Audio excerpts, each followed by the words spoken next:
Good afternoon. We're back.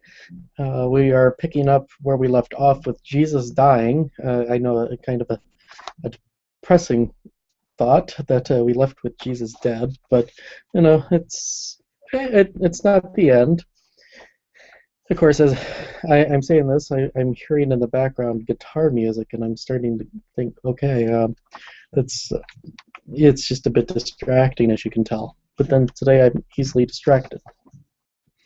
Anyhow, we're picking up with the um, the burial of Jesus. We left off with him being crucified and all the things that happened up until that point, and now we are moving to the burial. So without any further ado, let's pick up at chapter 27, verse 57. When it was evening, there came a rich man from Arimathea named Joseph, who also was a disciple of Jesus. He went to Pilate and asked for the body of Jesus, and then Pilate ordered it to be given to him. And Joseph took the body and wrapped it in a clean linen shroud, and laid it in his own new tomb, which he had cut in the rock. And he rolled a great stone to the entrance of the tomb and went away. Mary Magdalene and the other Mary were there, sitting opposite the tomb. So, okay, he's died, he's been hanging on the cross for a good chunk of the day, and we're getting on to the evening. And of course, if you recall, new days start in the evening for the Jewish calendar, and Jesus was crucified right on the eve of the Passover Sabbath. And so they're going to be working in a hurry to begin with, and at the same time, they don't want to leave him up there because, well, one, to be left up there is very bad. I mean, as it says in the Old Testament, cursed is he who hangs on the tree and is left there. And at the same time, I can see where they wouldn't want such a desecration to be happening over a Sabbath, because that's just how they may think. Now, this passage has had some objections to it. People are skeptical of it because how likely is it that a Roman official is going to let somebody come along and take the body of a condemned criminal off the cross? In fact, it's been documented that various Roman officials would leave the bodies up there on the crosses as just kind of an example that no, they would not allow an honorable burial for somebody who died so dishonorably and things of that sort.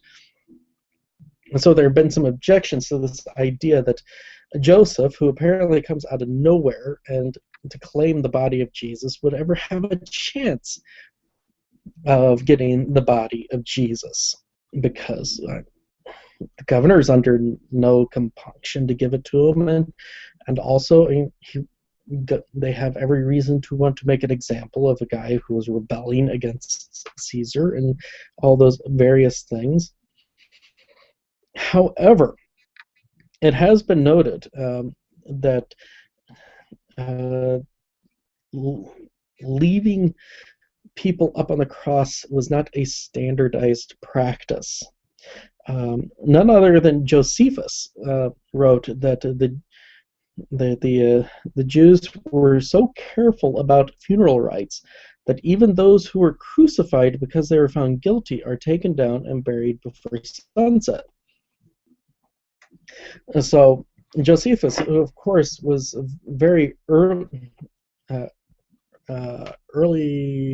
second century, I can't remember exactly when Josephus was writing, but he was a historian of the region very soon after Jesus' death, and so he's very close to that time frame, and he's recording in his own histories that the Jewish people were very careful about such things and would even take bodies off of the crosses so that they could be buried before sunset.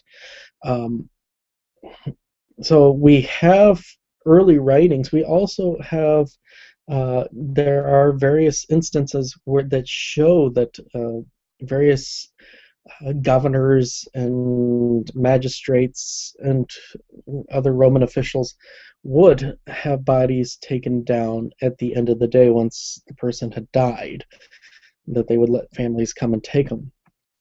In fact, there's actually evidence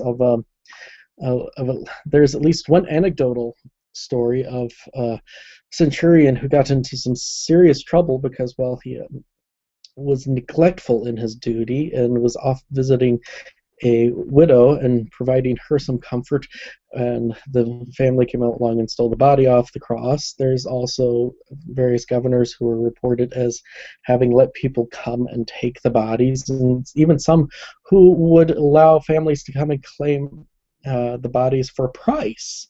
So that could be factored in here. I note that Matthew takes time to acknowledge that Joseph was a rich man. So maybe there was money involved, but these things did happen. There are historical records, there are written documents that record these things happening. So we cannot just say, oh, well, there's no way a governor is going to give the body of a crucified person to anybody. And at the same time, there is acknowledged that the governors who were operating in provinces that were not a part of the nation of Rome were given a great deal of leeway in working with local customs. So if we have Josephus, who's writing that the Jews were very careful with these funeral rites, that they would take the bodies. It is not outside the realm of possibility that Pilate, who is one of those governors who's operating outside of the nation of Rome, and I'm using nation of Rome very loosely here, in that they had regions that were officially Roman regions and that were not a part of Rome, and they also had what were they're essentially occupied territories. They were considered I don't want to say friendly ground, but there wasn't any open hostilities happening, and the people generally got along with the Roman occupiers, and that is kind of sort of how Israel would have been labeled, and so the governors in those regions were given leeway to work within local customs, and at the same time, it is a documented fact that Caesar had given special exemptions to the Jewish people, partly because they made it so much of a problem that concerning worship and whatnot, that it was actually just worthwhile to Caesar to maintain peace in the region, to just say, okay, let them do as they please, religiously speaking. And they had numerous rebellions over the impositions of religious laws by Rome. So, with all of this coming together, it would stand to reason that Pilate would at least be open to the idea of letting somebody come along and take the body of Jesus and bury it, because, well, one, it's a political expedience, and two, there is documentation that these things were happening, and at the same time, we've got a couple of witnesses who say, look, somebody came and took the body and put it in a tomb, and so it is entirely plausible that the gospel account is an accurate account, contrary to some of the protestations of the skeptics. So we have Jesus being taken off a cross by this rich guy named Joseph from Arimathea. There's been some speculation on who Joseph is, because he just comes out of nowhere. Uh, uh, as I was doing my background research, somebody called it a Deus ex machina, which is you know uh, the term that's used by for writers who wrote themselves into a corner, and all of a sudden an act of God just changes the whole plot, saves the good guy or whatever. Um, so and it really, I mean, just where did Joseph come from? And so it's led to speculations. There have been more than a few people who have speculated that Joseph was part of the Sanhedrin, that he was a part of the ruling council, which is not a bad guess. Uh, he was fairly wealthy, so it would stand to reason that he would have some sort of political power or whatnot, or pull, or things of that nature. And well, the people in the Sanhedrin also tended to be wealthy, but not everybody who's wealthy is on the Sanhedrin. So it's just one of those places where people have speculated because, well, where in the world did he come from? It's just we don't know. We just know that, oh, this guy named Joseph came along, he took Jesus and he put Jesus in his tomb. And so even now, Jesus, who hadn't had a place to live his entire life that he could call his own, now is in a tomb that he cannot call his own. But that's not going to be a problem, and he's just borrowing it for a short-term lease. He's only going to need it for a couple of days. He'll be out soon. So that we have Jesus now, he is buried. Now, of course, because they were in such a hurry with the evening fast approach and with sundown fast approaching, they had to work really quick because they couldn't come into contact with the dead body after the sun went down, because then they would be unclean for the Sabbath. And also, they didn't want the body out during the Sabbath because that would be bad and put them out of the community. And so they're in a big hurry. They don't have enough time to do all the preparation work. They just get enough time to wrap them up and get them into the tomb, close the door, basically, which is going to set up, of course, the Easter account. Now, as all this is going on, there's other things that are happening, and thankfully Matthew did share them with us. And partly one of the reasons we're thankful that he shared this with us is because, well, it does show the origin of one of the more popular lies about the resurrection. Matthew 27:62-66.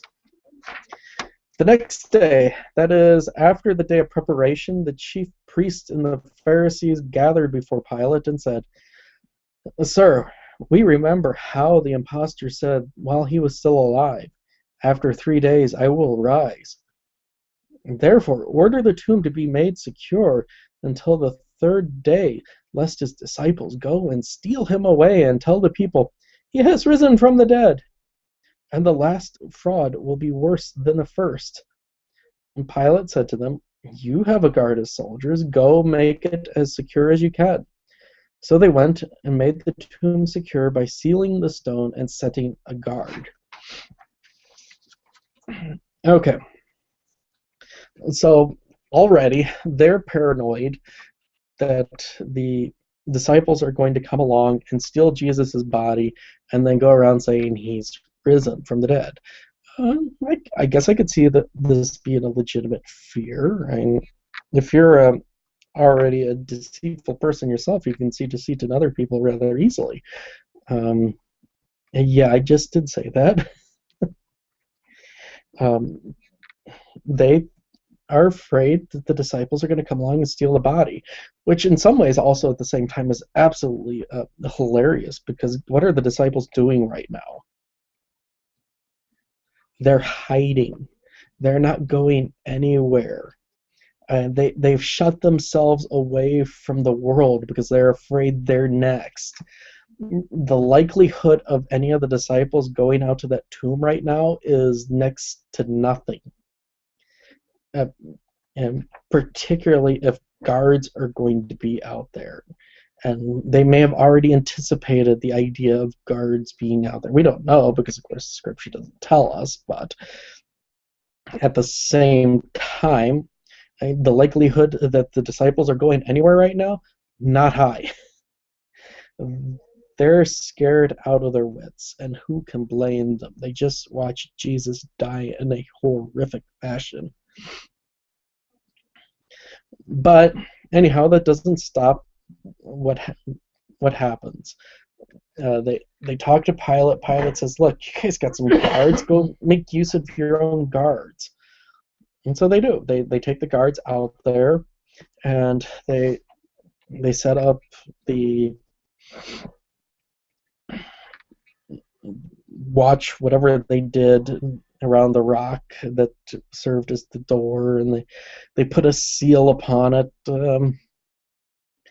Probably something along the lines of mortar would be my guess, and that just seems like a legitimate means of sealing a tomb. And it works with brick on brick. It would stand to reason would work rock on rock, and also you could tell if it had been chipped or broken, and if the rock had been moved around, and that kind of stuff. And you could mark it too, and so all sorts of different things. So I anticipate that would be how they would seal the tomb up, and it's kind of simple materials, and just what they would have on hand. So anyhow, they have their guards out there. Now, I will say that this does throw into a wrench into some of the popular depictions of the resurrection, where they're showing Roman guards, Roman soldiers standing outside the tomb, because, well, these were actually the temple guards who were out there. These were the guys who worked for the priests, not for Rome. So not all of our paintings are accurate. Go figure. Probably ranks right up there with the blonde-haired, blue-eyed Jesus. We have flights of fancy. So the temple guards are placed around the tomb. They're standing watch. They've sealed up the tomb. Nobody's going to get in. The disciples aren't going to get anywhere near that place. And so the idea that they're going to steal the body now is, well, nil. And it is important to note that Matthew does include this, because, well, one of the big things that was being spread around about the whole resurrection to try and refute it is that the disciples had stolen the body.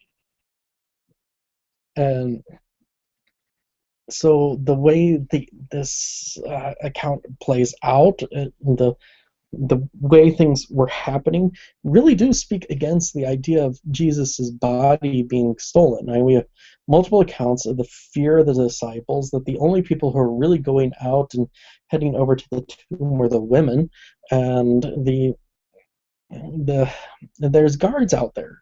So the likelihood of the body being stolen is not very high. So, and there are multiple witnesses to this. In fact, it's later recorded that the guards were told to lie about it. So now I know some people are going to go, but you're taking a document that is a positive witness and saying that it's saying these things and therefore must be true. Yes, I am saying that, but at the same time, I'm saying also think about things. These guys were already afraid. They're reported as having deserted Jesus.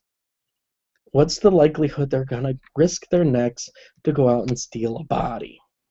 I mean, come on.